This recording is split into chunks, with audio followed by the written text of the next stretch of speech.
Warahmatullahi wabarakatuh. Perkenalkan, nama saya Hafizah Septiani dengan NIM 2511111222003 dari Fakultas Kedokteran Gigi Universitas Lambung Mangkurat angkatan tahun 2025. Di sini saya ingin menjelaskan sedikit mengenai tentang sistem muskuloskeletal. Yang pertama itu ada musculus depressor anguli. Jadi musculus depressor anguli oris itu adalah salah satu otot mimik wajah yang berfungsi menurunkan sudut mulut ke bawah dan ke lateral. Otot ini berperan penting dalam ekspresi sedih, murung, kecewa, atau cemburut. Nah, kemudian letak dan hubungan anatominya, yang pertama itu dia terletak di bagian bawah pipi, di sisi kanan dan kiri mulut. Kemudian dia berbentuk seperti segitiga melebar di bawah dan menyempit ke arah sudut mulut. Kemudian berada di bawah musculus depressor labii inferior, dan yang terakhir yaitu sebagian serabutnya berbaur dengan musculus orbicularis oris. Kemudian untuk vaskularisasinya itu yang pertama ada di nervus facialis dan juga ada arteri facialis. Selanjutnya ada cartilago.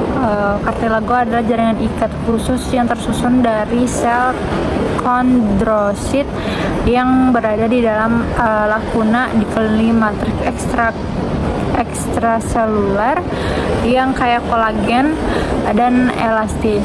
Sebagian besar rangka hidung tersusun dari cartilago hyalina. Kemudian cartilago ini juga membuat hidung lentur tetapi tidak mempertahankan bentuk. Kemudian ada musculus levator labii superioris alecuenasi.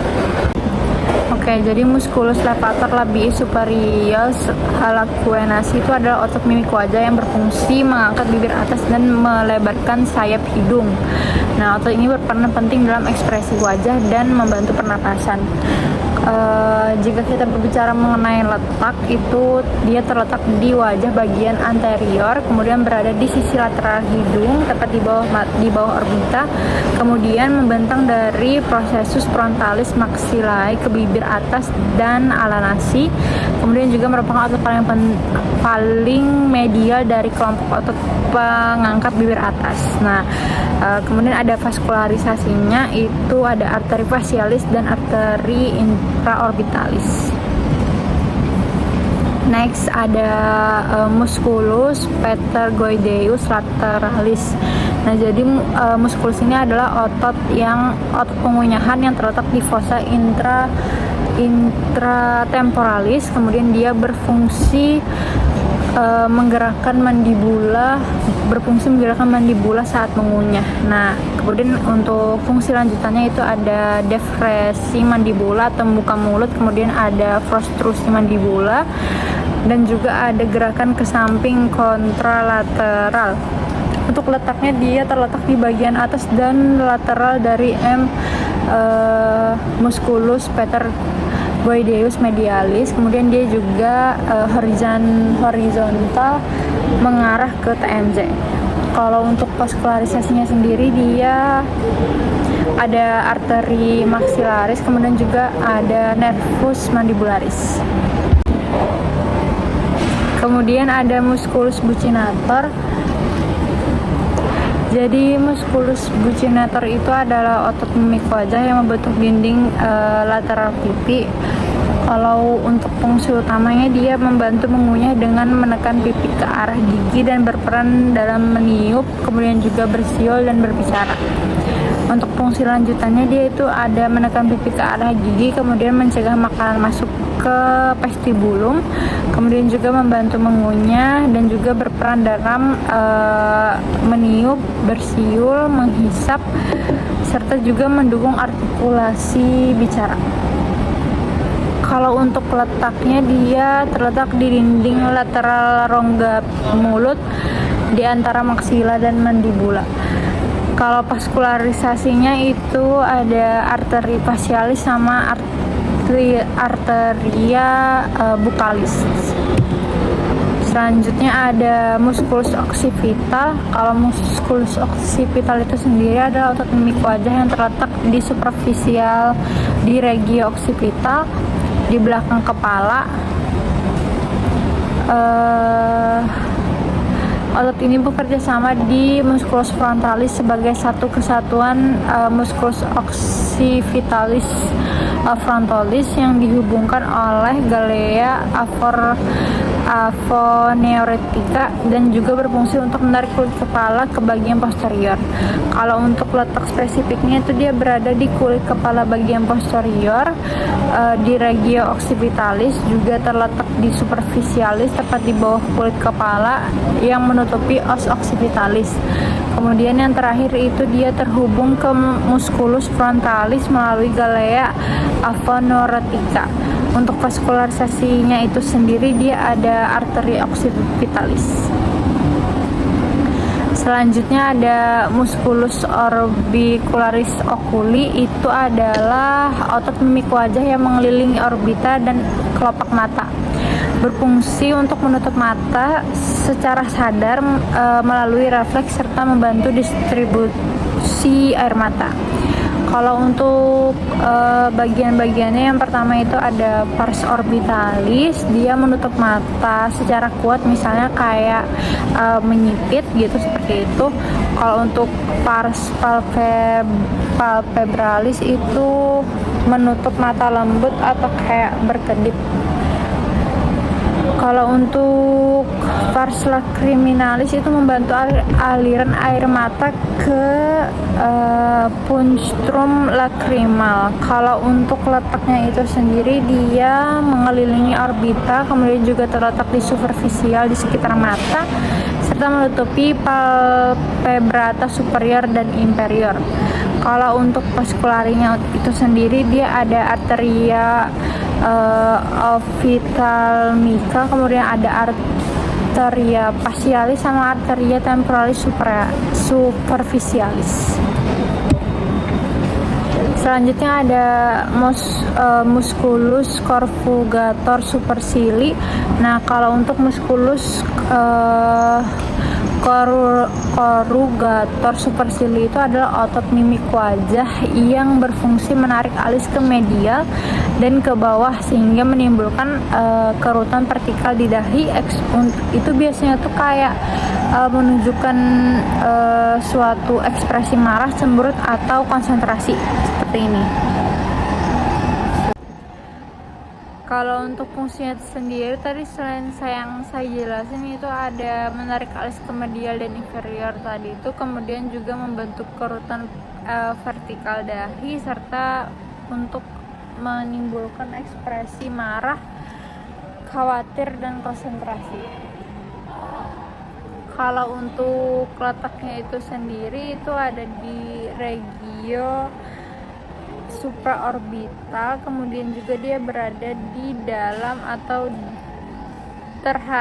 terhadap musculus frontalis, kemudian juga ada di atas marga orbitalis superior, dan juga berjalan oblik dari medial ke lateral. Untuk vaskularisasinya itu sendiri ada arteri superficialis, arteri supraorbitalis, dan juga arteria supraorbitalis.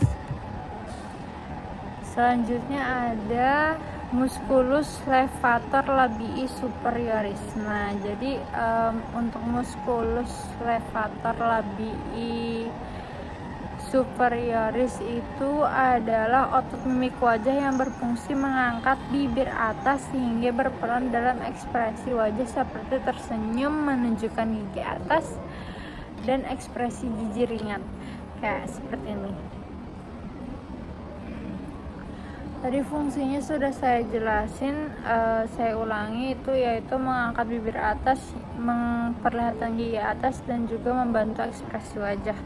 Kalau untuk letaknya itu sendiri dia terletak di wajah bagian anterior, berada di bawah orbita, kemudian juga lateral terhadap musculus levator labii superioris, alequenasi, kemudian medial terhadap musculus zygomaticus minor. Serta yang terakhir dia berjalan atau berada di daerah infraorbital menuju bibir atas. Dan juga untuk vaskularisasinya itu ada arteri facialis dan arteri infraorbitalis. Untuk musculus temporalis itu sendiri, dia adalah lapisan jaringan ikat kuat yang menutupi musculus temporalis, berfungsi dalam sebagai selubung pelindung tempat perlekatan otot dan membantu transmisi gaya kunyah. Kalau untuk fungsinya itu sendiri itu untuk menyelubungi dan melindungi musculus temporalis, kemudian memberi permukaan perlekatan otot, dan juga yang terakhir itu membantu efektivitas kontraksi otot pengunyahan. Kalau untuk letaknya itu sendiri, dia terletak di regiotemporalis, kemudian juga berada di superficial terhadap musculus temporalis, dan membentang dari linea temporalis superior sampai ke arcus zygomaticus. Kita lanjut untuk musculus Patergudeus medialis. Nah, jadi musculus Patergudeus medialis itu adalah otot pengunyahan yang berfungsi utama mengangkat atau elevasi mandibula dan membantu gerakan mengunyah atau grinding. Nah, tadi untuk fungsinya sudah saya jelaskan sebelumnya, itu yaitu elevasi mandibula atau menutup mulut, kemudian membantu protrusi mandibula, kemudian juga yang terakhir itu gerakan grinding saat mengunyah. Untuk letaknya itu sendiri itu terletak di fossa intertemporalis, kemudian berada di sisi medial ramus dan angulus mandibula. Untuk posisi dan arah serabutnya itu hampir sejajar dengan musculus masseter, yaitu pasangan dari dalam dan luar. Untuk vaskularisasinya itu sendiri ada arteri maxillaris. Selanjutnya ada musculus mentalis. Seperti yang kita ketahui, mental itu adalah dagu. Jadi musculus mentalis adalah otot mimik wajah yang berfungsi mengangkat dan mendorong bibir bawah ke depan serta mengurutkan kulit dagu. Otot ini juga membantu ekspresi cemberut seperti ini. Untuk fungsinya itu sendiri seperti yang sudah saya jelaskan, dia tadi mengangkat bibir bawah, kemudian mendorong bibir bawah ke depan, menguritkan kulit dagu dan membantu ekspresi sedih atau ragu. Nah, kalau untuk letaknya itu sendiri, dia terletak di regio-mentalis atau dagu dan berada di bawah bibir bawah untuk terletak di media dan dia juga terletak di medial sepasang kanan kiri, dan yang terakhir itu adalah superficial terhadap tulang mandibula. Untuk vaskularisasinya itu sendiri, dia ada di arteri mentalis, kemudian juga ada arteri labialis inferior. Selanjutnya ada musculus zygomaticus major. Kalau musculus zygomaticus major itu adalah otot mimik wajah yang berfungsi menarik sudut mulut ke atas dan ke lateral sehingga menghasilkan ekspresi senyum. Kalau untuk fungsinya itu sendiri, tadi akan saya ulangi lagi, dia itu untuk menarik sudut mulut ke atas dan ke lateral, kemudian juga dia membentuk senyum dan berperan dalam ekspresi gembira. Kalau letaknya itu sendiri, dia terletak di wajah bagian lateral, kemudian membentang oblik dari tulang zygomaticum ke angulus oris, kemudian juga dia lebih lateral dan besar dibandingkan zygomaticus minor, serta superficial terhadap musculus masseter. Kemudian untuk vaskularisasinya, dia ada arteri facialis dan juga arteri transversal facial. Selanjutnya itu ada musculus procerus. Musculus procerus itu sendiri adalah otot mimik wajah yang berfungsi menarik kulit glabella ke bawah, sehingga menimbulkan kerutan horizontal di pangkal hidung. Otot ini juga berperan dalam ekspresi marah, cemberut, dan atau konstruksi.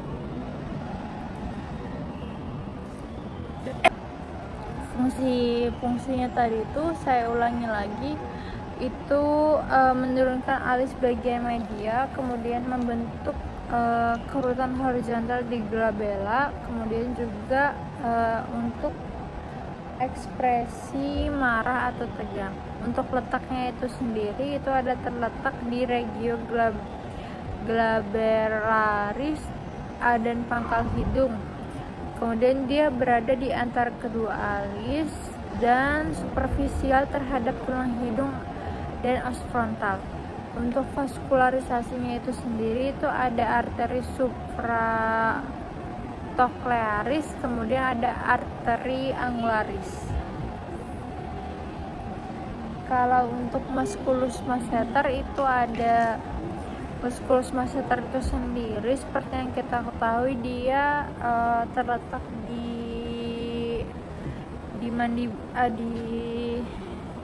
di rahang atas. Dia itu merupakan otot pengunyahan yang kuat, kemudian berfungsi utama untuk mengangkat mandibula sehingga memungkinkan menutup mulut dan mengunyah makanan. Oke, jadi fungsi utamanya itu adalah elevasi mandibula atau menutup mulut, kemudian membantu prostruksi mandibula serta stabilitas sendi TMJ saat mengunyah. Untuk letaknya itu sendiri dia terletak di wajah bagian lateral, kemudian menutupi permukaan lateral ramus dan angulus mandibula serta dan juga superficial terhadap musculus pterygoideus medialis, dan juga terletak di depan glandula parotis. Untuk vaskularisasinya itu sendiri itu ada arteri maxillaris, arteri masseterica serta arteri transversa facia. Selanjutnya itu ada musculus depressor supercilii. Kalau untuk musculus depressor supercilii sendiri adalah otot mimik wajah yang berfungsi menurunkan alis supercilium, terutama bagian medial, sehingga berperan dalam ekspresi marah, sedih, atau cemberut. Fungsinya itu menurunkan alis, membantu pembentukan ekspresi marah atau khawatir, dan bekerja sinergis dengan corrugator supercilii. Untuk letaknya itu sendiri terletak di regio glabellaris antara kedua alis, kemudian berada dalam div terhadap musculus orbicularis oculi, kemudian dia dekat dengan musculus corrugator supercilii dan musculus procerus. Untuk vaskularisasinya itu sendiri dia ada arteria angularis dan juga ada arteria supracochlearis. Selanjutnya ada musculus zygomaticus minor. Untuk musculus zygomaticus minor adalah otot mimik wajah yang berfungsi mengangkat bibir atas sehingga membantu ekspresi wajah seperti senyum ringan dan menunjukkan gigi atas. Kalau untuk fungsi utamanya tadi saya ulangi kembali, ada mengangkat bibir atas, kemudian membantu ekspresi senyum ringan, menunjukkan gigi atas. Kemudian untuk letaknya itu sendiri dia terletak di wajah bagian lateral, Kemudian membentang dari tulang zigomatikum ke bibir atas, terletak di medial terhadap musculus zygomaticus major dan juga lateral terhadap musculus levator labii superior. Untuk vaskularisasi itu sendiri, vaskularisasinya ada arteri facialis dan arteri infraorbitalis. Kemudian yang terakhir yang akan saya jelaskan itu ada musculus platysma. Untuk musculus platysma itu sendiri adalah otot mimik wajah yang tipis dan luas, terletak di superficial di leher bagian anterior sampai lateral. Dia berfungsi untuk mengangkat kulit leher, menurunkan sudut mulut, dan membantu ekspresi tegang, takut, atau sedih. Untuk fungsinya itu ada mengangkat kulit leher, menurunkan sudut mulut, membantu menurunkan mandibula, dan juga untuk menimbulkan ekspresi tegang atau takut. Untuk letaknya itu ada terletak di lapisan superficial leher, kemudian terdapat tepat di bawah kulit ya, dan juga membentang di dada atas dan bahu ke bawah bagian bawah, kemudian bahu ke wajah bagian bawah, serta merupakan bagian dari fascia cervicalis superficialis. Kalau untuk vaskularisasinya itu ada arteri facialis, arteri submentalis, dan arteri supracapularis. Nah, jadi baik, di sini saya ingin melanjutkan penjelasannya mengenai aspek klinis pada musculus di regio facialis. Nah, jadi kan tadi setelah dijelaskan bahwa regio facialis itu memiliki peran penting dalam pembentukan ekspresi wajah, bicara, sama mastikasi. Nah, jadi otot-otot pada regio ini sebagian besar itu termasuk pada musculus facialis yang berperan dalam ekspresi wajah, dan di persarapannya itu oleh nervus facialis.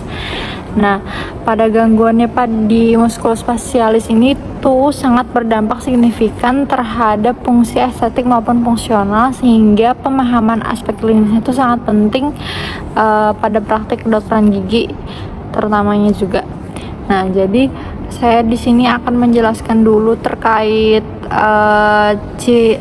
musculus facialis dan signifikasi klinisnya seperti apa. Yang pertama itu ada ciri khas klinisnya. Yang pertama, dia melekat pada tulang dan kulit. Itu berperan langsung dalam ekspresi wajah. Nah, itu diversarafi oleh nervus facialis. Apabila itu terganggu, itu akan menyebabkan kerusakan saraf langsung yang mempengaruhi pergerakan wajah. Selanjutnya, kalau implikasi klinisnya itu atau dampaknya seperti apa sih? Jadi akan terjadinya asimetris wajah atau wajahnya menjadi tidak simetris. Kemudian gangguan ekspresi seperti tersenyum, menutup mata, dan mengurutkan dahi. Selanjutnya terdapat masalah fisikososial akibat perubahan penampilan. Jadi akan berdampak juga menimbulkan rasa malu dari para pasien yang mengalami masalah klinis tersebut. Selanjutnya juga ada muncul di bagian musculus orbicularis oculi. Nah, jadi kan tadi fungsi utama dari orbicularis oculi itu untuk menutup kelopak mata. Nah, jadi ada klinisnya itu yang pertama ada lesi nervus facialis. Si pasien tersebut tidak dapat menutup mata. Nah, kemudian juga akan berdampak pada risiko keratitis karena matanya mudah kering. Jadi kalau misalnya pasien itu nggak bisa menutup matanya sendiri, maka akan menyebabkan seringnya udara masuk sehingga matanya bisa kering, nanti menimbulkan dampak mata menjadi kemerahan. Kemudian juga pada musculus orbicularis oris di bagian oris ya. Itu kan fungsinya untuk menutup dan menggerakkan bibir. Jadi gangguan klinisnya itu tentu saja yang pertama adalah gangguan bicara dan menelan. Kemudian juga air liur mudah keluar atau drooling. Kemudian juga ada kesulitan saat perawatan intraoral. Jadi ketika misalnya tuh si pasien itu nggak bisa membuka atau menutup mulut, itu waktu pengecekan di mulut bagian dalam itu akan sangat sulit sekali. Kemudian pada musculus buccinator tadi kan setelah saya jelaskan itu kan fungsinya untuk menjaga makanan di antara gigi saat mastikasi. Nah, jadi untuk masalah klinisnya itu yang pertama ada makanan mudah terselip di vestibulum oris. Kemudian juga ketika si pasien itu berencana untuk melakukan tindakan pembuatan gigi tiruan itu juga akan sulit karena tidak stabil lokasinya. Kemudian juga berperan penting dalam fungsi mengunyah pasien edentulos. Kemudian ada musculus zygomatikus major dan minor. Nah, jadi kan tadi otot itu berfungsi untuk menarik sudut mulut ke atas atau berfungsi untuk tersenyum. Jadi klinisnya adalah paralisis atau hilangnya ekspresi senyum. Jadi wajah itu bisa kaku sehingga pasien yang mengalami hal tersebut itu tidak bisa senyum. Kemudian juga asimetris wajah saat berbicara dan tertawa. Kemudian ada musculus levator labii superior. Itu kan tadi fungsinya untuk mengangkat bibir atas. Jadi klinisnya itu juga berpengaruh pada ekspresi dan fonetik. Kemudian juga untuk evaluasi estetik senyum. Jadi kadang kan kita tuh bisa merasa kalau senyum kita tuh memang tidak simetris, tapi jadi dipengaruhi oleh otot ini. Kemudian ada hubungan klinis juga dengan nervus facialisnya. Itu ada Bell's place, itu paralisis perifer dari nervus facialis. Jadi gejala awalnya itu adalah wajah tampak jatuh sebelah, kemudian juga tidak bisa menutup mata, serta sudut mulut turun. Biasanya itu kami sebagai dokter gigi itu penting untuk mengenali sebelum tindakan klinisnya seperti apa. Jadi kayak harus diketahui dulu apakah itu gejalanya sudah memang sesuai dengan kondisi klinis yang dialami dengan pasien, sehingga bisa sebagai operator atau dokter gigi itu bisa menentukan tindakan klinis seperti apa yang ingin dilaksanakan. Kemudian relevansi klinis dalam kedokteran gigi yang pertama adalah perawatan bedah minor, insisi atau anestesi lokal, yang kemudian juga pembuatan dan penyesuaian gigi tiruan. Jadi tetap harus disesuaikan kembali. Kemudian adalah evaluasi estetik wajah dan senyum. Kemudian diagnosis gangguan neuromuskular pada wajah. Nah, kemudian ada kayak misalnya sebagai contoh itu ada musculus facialis dalam prostodonti. Itu misalnya kayak musculus buccinator sama musculus orbitalis oris itu mempengaruhi stabilitas gigi tiruan kan, seperti yang aku jelasin sebelumnya tadi. Jadi itu hubungannya adalah tonus otot yang buruk sehingga gigi tiruan itu mudah lepas. Jadi ketika kita memasang gigi tiruan yang permanen itu kan dia ada gigi penyangganya 2. Jadi kalau misalnya giginya otot pada bagian itu tuh tidak berfungsi dengan baik, maka itu akan menyebabkan mudah lepas. Kemudian Kalau misalnya di muskulospasialis, kalau misalnya gangguan fungsionalnya itu yang sering kali dijumpai itu biasanya kesulitan berbicara, kemudian drooling akibat kelemahan muskulus orbicularis oris, sama juga makanan tertahan di vestibulum akibat gangguan muskulus buccinator. Kemudian untuk klinis lainnya itu sebenarnya masih ada banyak, cuman untuk pembahasan awal mungkin bisa dilihat dari literatur lainnya. Jadi sekian yang dapat saya sampaikan. Wassalamualaikum warahmatullahi wabarakatuh. Terima kasih.